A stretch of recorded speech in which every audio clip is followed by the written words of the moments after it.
Greetings. Then again, I'm trying again to go to the Corvi. So, first, let's open a class portal, and there is a proximity exit. I believe this is this one, but simply right here on the top. Before I go, I will check. Let's check there first. I'm just curious to see what is there.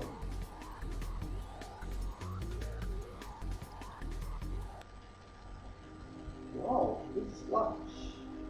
Okay, so I will skip it. No ships.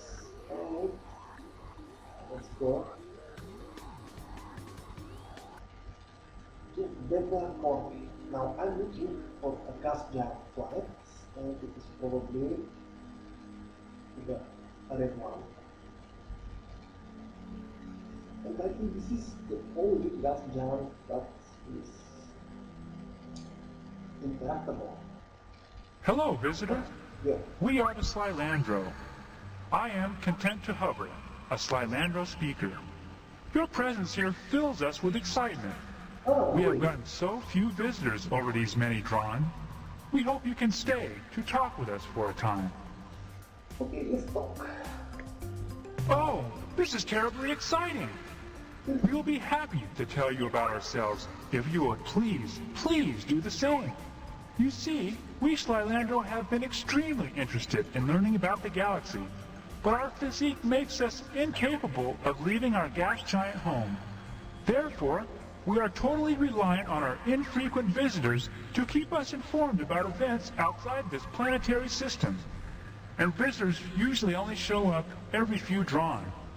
We hope that our newly deployed exploration probe fleet will not only gather information for us, but inform other races of our presence here as well. What is it? I don't know, but it's actually hard. But inform other races.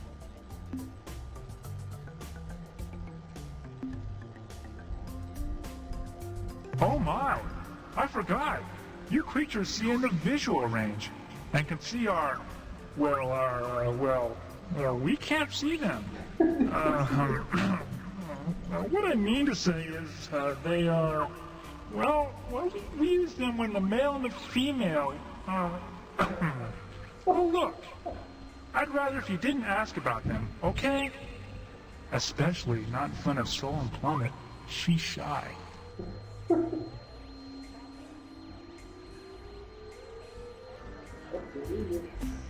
Especially not in front of Soul and Plummet. Let's see about You know, it's funny.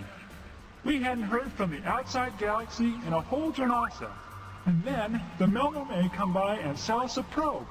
And just a few hundred rotations later, you show up. Oh, the probes? Right. Well, like we said, just a short time ago, a race called the Melno stopped by. They said they had acquired some information revealing our existence, and they wanted to study us if we didn't mind.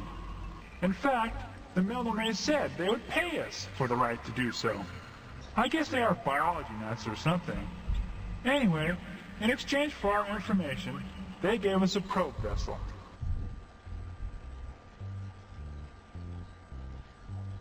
Oh,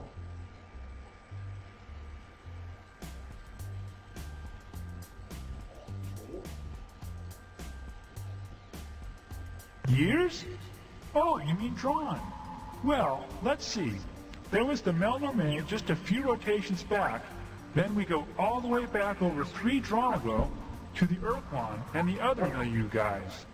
The Yuli and the Draw, I think.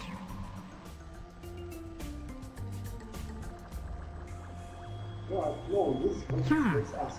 Let me remember. That was a long, long time ago. I was only a nymph then. Oh yes, that's it. The sentient milieu was a cooperative association of sentient alien species. The Yuli, the Draw, the Taelo, the Mailman, the Flaws, and the Iroquois, who lived across a wide section of the galaxy. They talked with us fairly frequently for almost half a drawn. Then suddenly, the visit stopped, and we haven't heard from them since.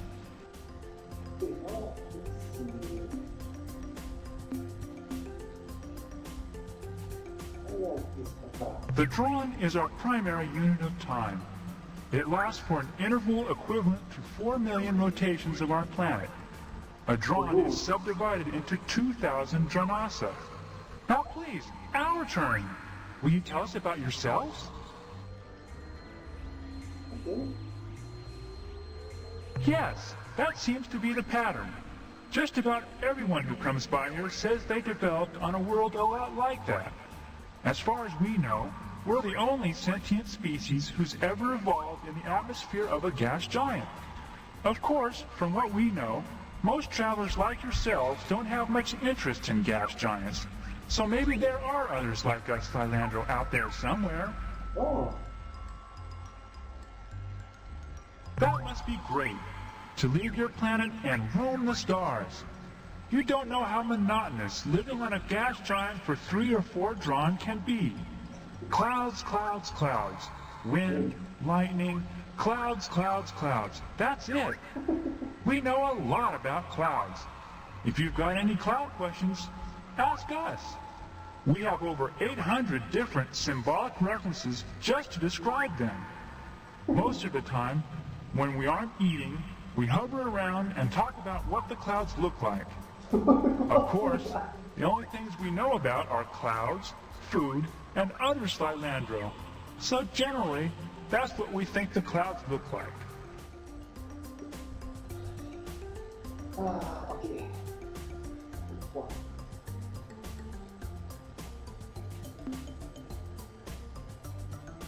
Oh, then you should go check out a planet orbiting a blue star not too far from here. I think there is another blue star right next to it. We can't describe exactly where it is, but the people who told us about it, the Iroquois I think, said that it was one of the rarest worlds in space, and that as far as they knew, there were only 10 of these planets in this part of the galaxy. The Iroquois? The long brownish guys from the milieu with all the eyes and arms? They used to come visit us regularly about 3 drons ago. They told us about all the interesting things they found from their scouting missions. They were really nice. Why do you fight with them? But the Iroquois were such good guys. They had lots of interesting things to tell us about. And they never turned it... Okay, but please, can we talk about you some more later?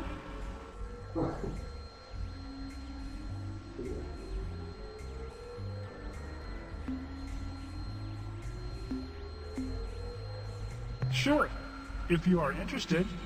In exchange for information about the life on Source, the Melnor may offer to give us a remote exploration probe. It would roam the galaxy gathering information and contacting alien races, and when it had filled its data storage units, it would return here and reveal to us everything it had learned. Our probes do not attack. They have only defensive capabilities. Offensive behavior is not part of the instructions we programmed into the probe. To do so would be reprehensible.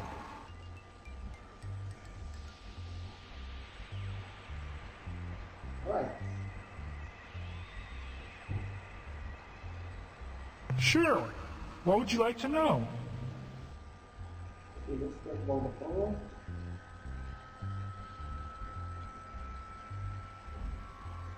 Sure.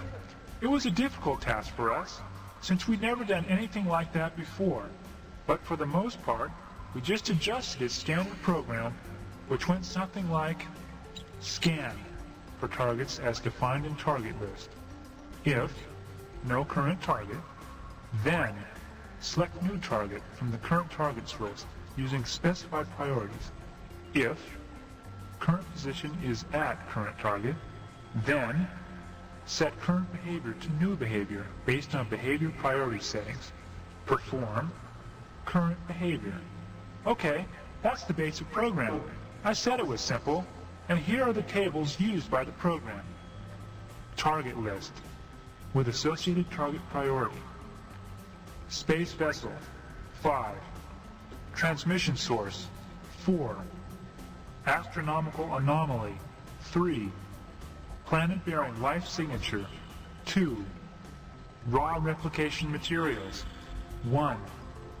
Probe behaviors, with assigned priorities. Communicate, 5. Record data, 4. Analyze data, 3. Seek replication materials, 999. Move to current target, 1. That's it.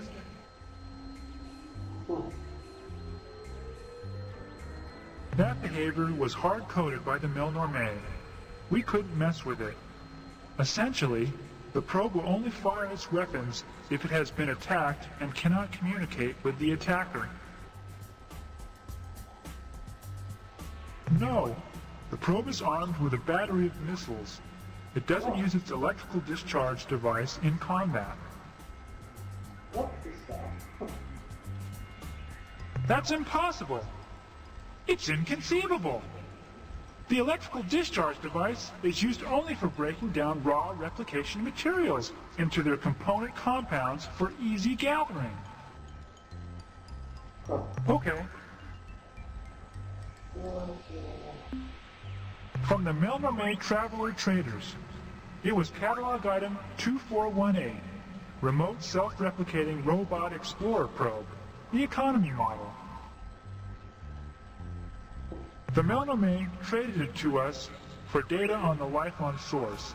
They said the information was unique and was worth, I don't really understand their units of exchange, something like 10,000 Greedots or something like that. Fortunately, that was exactly the price of their catalog item 2418, Remote Self-Replicating Robot Explorer Probe. 2 or 300 rotations, I guess.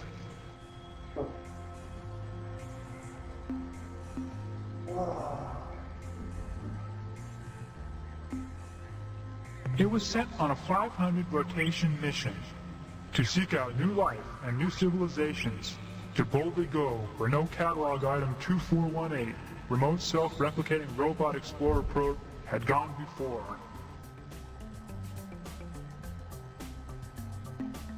Okay, what else can we talk about?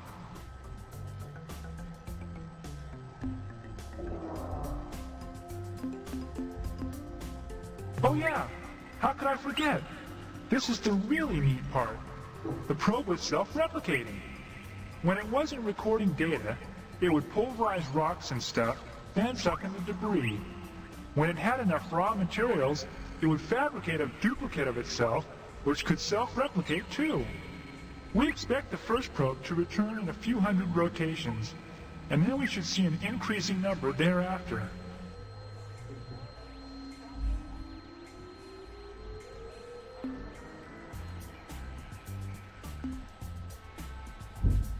Well, what happens is that while the probe is exploring space, whenever it's not doing something more important, it zaps and it meant. So even though by now there's... Sure. I'd be glad to. You see, the probe has the capability to seek out raw materials, collect it, and crank it. Well, the factory setting was 2, in between movement at 1 and analyze data at 3. I told Joyce Lifting to set it a bit higher. Let me ask him what he set it to. Oh, my. That was a bit extreme, wasn't it? Joyce Lifting told me he changed it to 999, the highest setting on the dial.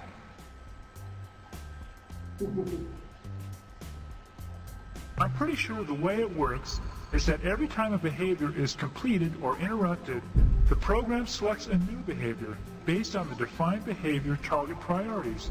And what... No, it cannot. It is not programmed for hostile behavior. What is your reasoning?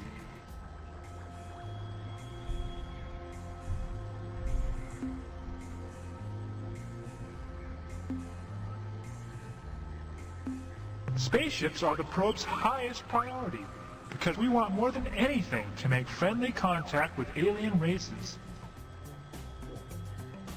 The probe seeks raw materials and processes them in preparation for replication. The answer is simple. It would spend more of its time seeking raw materials for its replication process. So what? I don't see what you are getting at, but I'll play along with you. Like I said, alien ships are the top priority target. Once a probe scanned a ship, it would instantly move toward it. Then, when it got to the ship, it would initiate communication automatically. When communications were terminated, a new behavior would be selected and... a new behavior would be selected.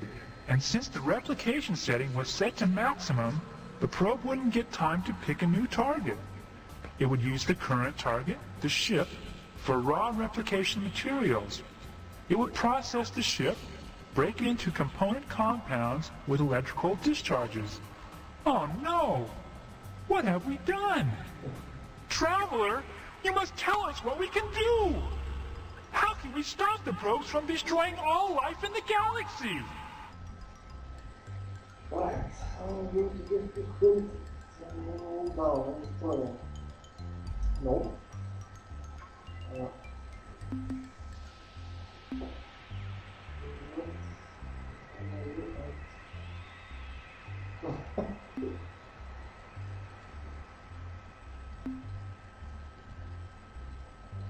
Okay, I know this about something self-destructive, so let's see.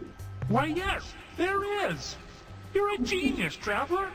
Why didn't we remember that? Oh, there's a problem though.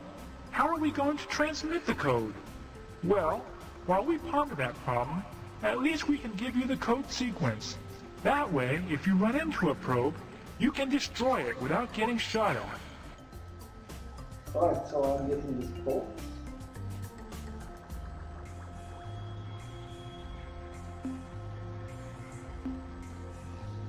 And I think this will be enough.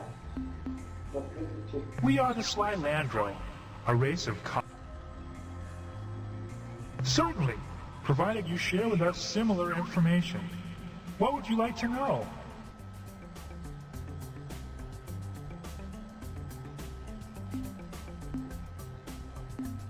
Alright, so I can check the history. My pleasure.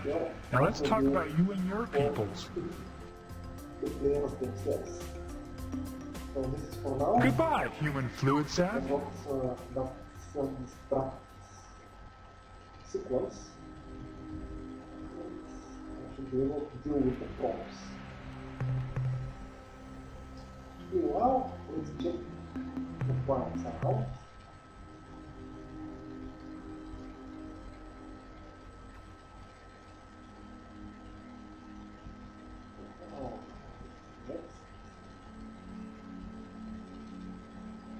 What we have here.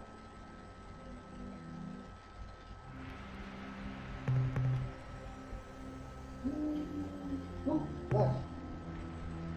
So actually, I don't need any more light bulbs.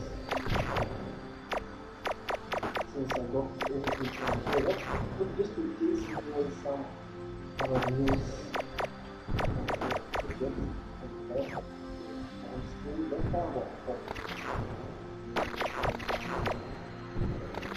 This one looks... Oh, this one is mine.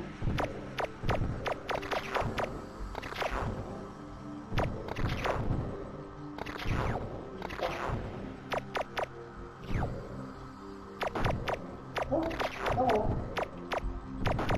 Oh, but... So, this one more. And the rest will be free to be. Let's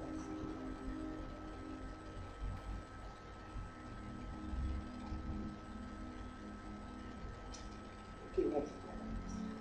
Well,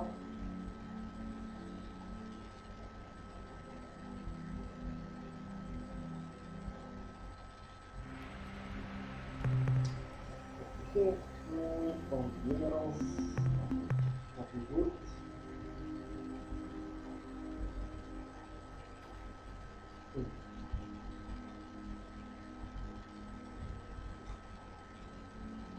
Good planet.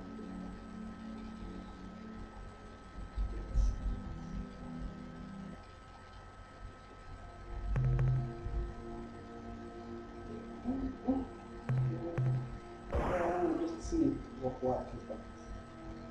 Oh, that's a little pretty tough.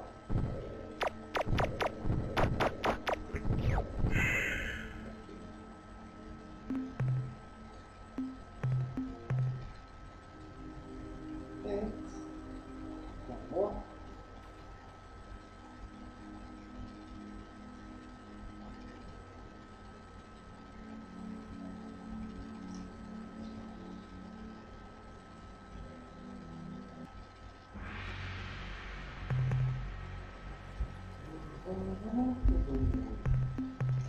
So, okay, well,